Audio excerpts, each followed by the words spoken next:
All right. Okay, I think we're ready. Yeah, I think so too. I always feel a little nervous right before we start. Me too, actually. Even now, I usually take a breath and think, okay, let's just talk. That helps. Just talking. Hi, everyone, and welcome back to English on Autopilot. I'm Mary. And I'm Alex. And yes, I'm already a little nervous. That's actually perfect for today. Before we begin, if these calm conversations help you with your English, you can like the video and subscribe to the channel. It really helps us keep making episodes like this.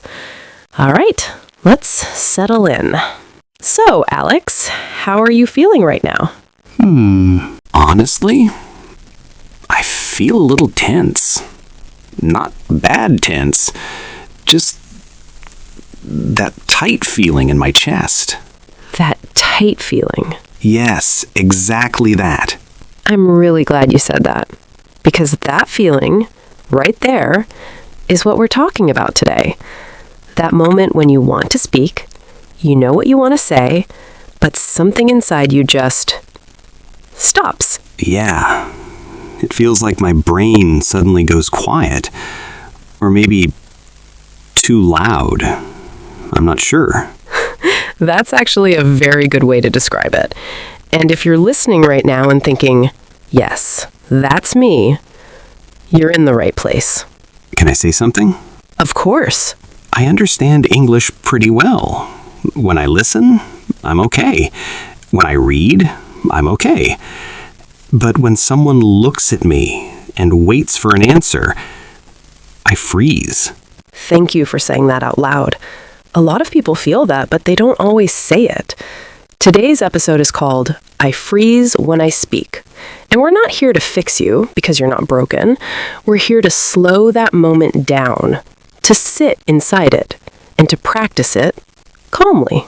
That already feels different. Usually when people talk about this, it feels very stressful. Yes, there's often a lot of pressure. But here, there's no rush. No perfect answer, no test. Just two people talking and practicing English the way it actually happens in real life. Before we go deeper, let's do something small together.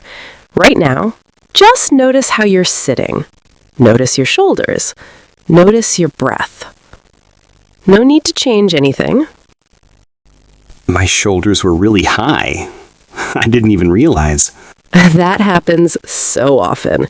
Freezing doesn't start in the mouth. It starts in the body.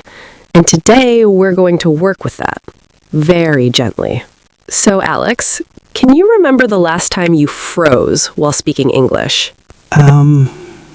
Yeah, it was yesterday. Someone asked me a simple question at work. I understood it, but when it was my turn to answer, nothing came out. That moment right there, that's where we'll begin. We'll take it slowly, one step at a time. All right. Let's stay right there for a moment. That moment you described, Alex, when someone is waiting and your mind suddenly feels empty. Yeah. It's strange. Because I know English. It's like the words disappear. That's a very important thing you just said. The words don't disappear forever. They just hide for a moment. Yeah, they hide from me. Exactly. And when that happens, many people panic inside. They think, oh no, I can't speak, or I'm bad at English. Yes, that's exactly what happens in my head. Let's slow that moment down together. Imagine this. Someone asks you a simple question. Maybe, what do you do? You hear the question, you understand it, and then nothing. What is the first thing you feel? Pressure. Like they're waiting and I should answer now. That pressure is very real. And here is something important. You don't need to answer immediately. I forget that. Most people do. So today, we practice something very small, but very powerful. We practice buying time. When your mind goes blank, you can say, "Let me think for a moment." Say it slowly. Let me think for a moment. Very good. That sentence does two things. It tells the other person, "I'm thinking," and it tells your brain, it's okay to slow down. Let's say it one more time. Let me think for a moment. Good. That already feels helpful, because usually I say nothing, and that feels worse. Yes, silence can feel very loud, but a simple sentence like that changes the moment. Now, let's go back to the question. What do? You don't need a long answer. A short answer is enough. For example, I work in an office, or I'm a student. I always think I need to explain everything. That's very common, but simple is strong. Let's practice. What do? I'm a student. Perfect. Nothing more is needed. How did that feel? Calmer, because I didn't try to say too much. Exactly. Freezing often happens when we try to say everything. Today, we practice saying just one thing. Let's repeat an important sentence. I can answer simply. I can answer simply. Again. I can answer simply. Good. Let's try one more example. Someone asks you, "How was your day?" You don't need a story. You can say, "It was okay," or "It was busy," or "It was good." Choose one. It was busy. Very good. You answered. You didn't freeze, and the conversation can continue. Yeah, that feels nice. That's progress. Pause. I want to say this very clearly. Pausing does not mean failing. Pausing means thinking. I like that. Let's say it together. Pausing means thinking. Pausing means thinking. Again. Pausing means thinking. Good. So today we learned something important. When your mind goes blank, you can pause. You can buy time. You can answer simply. In the next part, we'll practice what to say when you feel nervous before you speak. I still feel nervous sometimes, but now I feel like I have a few tools. That's exactly what we want. Take a small breath. Relax your shoulders. All right, let's move a little earlier now. Not the moment when you freeze, but the moment before that. Okay. Before you speak, before someone asks the question, what do you feel? I feel nervous, but also I feel like something bad is about to happen. Yes, that feeling of something bad. That feeling often comes before the freeze. Yeah, it starts even before I open my mouth. Exactly. So today, we don't wait for the freeze. We work before it. Let's talk about your body for a moment. When you feel nervous, what does your body do? My shoulders go up, my stomach feels tight, and my breathing feels short. That's very clear and very normal. Many people think freezing starts in the brain, but often it starts in the body. I want you to notice something important. You noticed your shoulders. You noticed your breathing. That means you're already aware, and awareness is the first step. I never thought about that before. Most people don't, but now you're starting to notice the moment earlier, and that gives you more control. Let's say one simple sentence together. I can notice my body. I can notice my body. Again. I can notice my body. Good. Now that you notice your body, we can calm it very gently. Right now, just notice your breathing. No change yet. Is it fast or slow? It's a little fast. That's okay. We don't force it. We just slow it a little. Breathe in slowly. And breathe out slowly. That already feels better. Good. A calmer body helps the words come back. Here's something important. You don't need to feel confident to speak. You just need to feel a little calmer. I like that. Because confident feels too big. Exactly. Calm is smaller and easier. Let's repeat this sentence together. I can speak when I feel calmer. I can speak when I feel calmer. Again. I can speak when I feel calmer. Good. Now imagine a situation. You're about to speak. You still feel nervous. That's okay. Instead of fighting that feeling, you say something small. You can say, just a moment. Just a moment. Perfect. That sentence gives you space and it sounds natural. I usually think I'm not allowed to say that. Many people think that, but you are allowed. You're allowed to pause. You are allowed to breathe. You are allowed to think. Let's put it together now. How are you feeling today? Just a moment. I feel a little tired. That was excellent. You paused, you breathed, and you spoke. Yeah, that felt possible. That's the word, possible. Let's repeat one last idea here. I don't need to rush. I don't need to rush.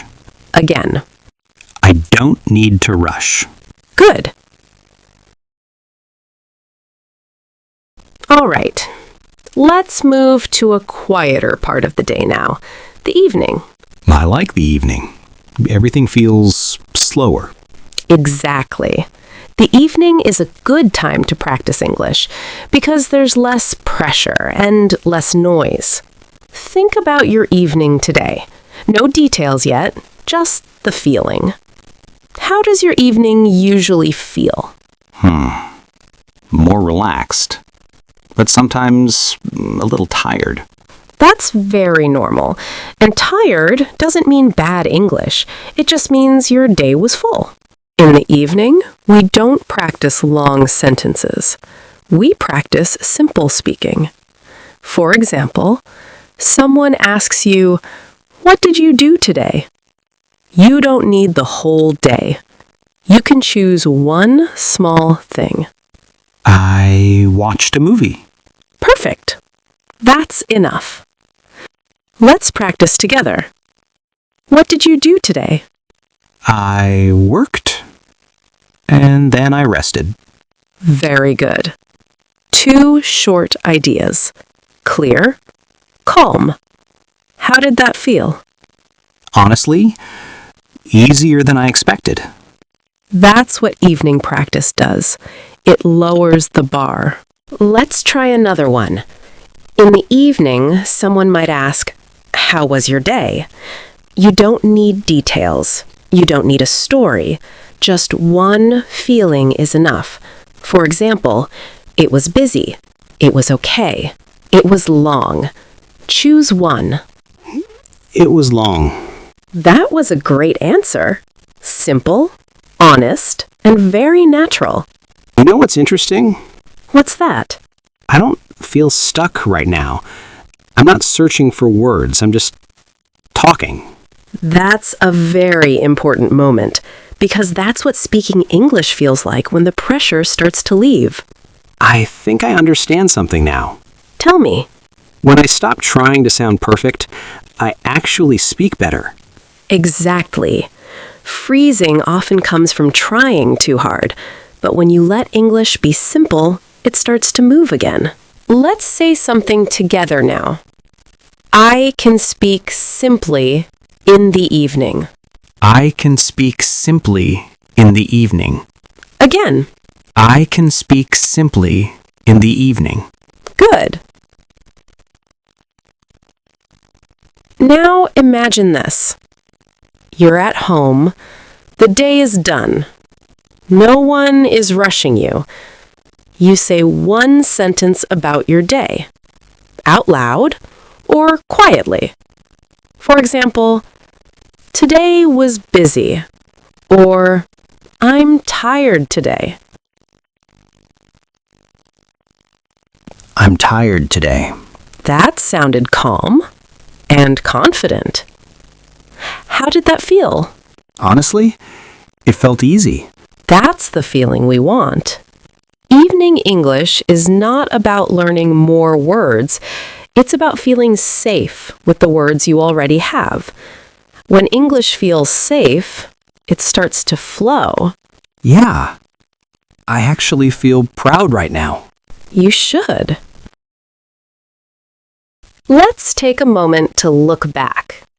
When we started today, you felt nervous. Your body felt tight, and speaking felt hard. Yeah, I remember that feeling very clearly. And now? How do you feel right now? Honestly, more relaxed, more comfortable. I still feel a little nervous, but it doesn't feel scary anymore. That's a big change. Today, you didn't learn rules. You didn't try to be perfect. You learned how to slow down, how to pause, and how to speak anyway. I think that's why it worked. It didn't feel like studying. It felt like real life. Exactly. Real life English is not fast. It's not perfect. It's calm, and it's human. If you ever freeze when you speak English, please remember this. You are not broken. Your English is not gone. It's just waiting for calm. That makes me feel better. And calm is something you can practice a little every day. Before we finish, let's do one last gentle moment together. Take a slow breath. Relax your shoulders. And say one simple sentence about today, in your head or quietly. No rush. I feel good about today. That's a perfect place to end. Before we go, we'd really love to hear from you. If you freeze when you speak English, tell us in the comments. When does it happen for you? At work? In class? When meeting new people? Yeah, share your experience. You're not the only one, and reading each other's stories really helps. If this episode helped you feel calmer, please like the video and subscribe to the channel. It helps more people find calm English practice like this. And we'll be back with another episode to practice together again. Thank you for spending this time with us. Take care and keep going.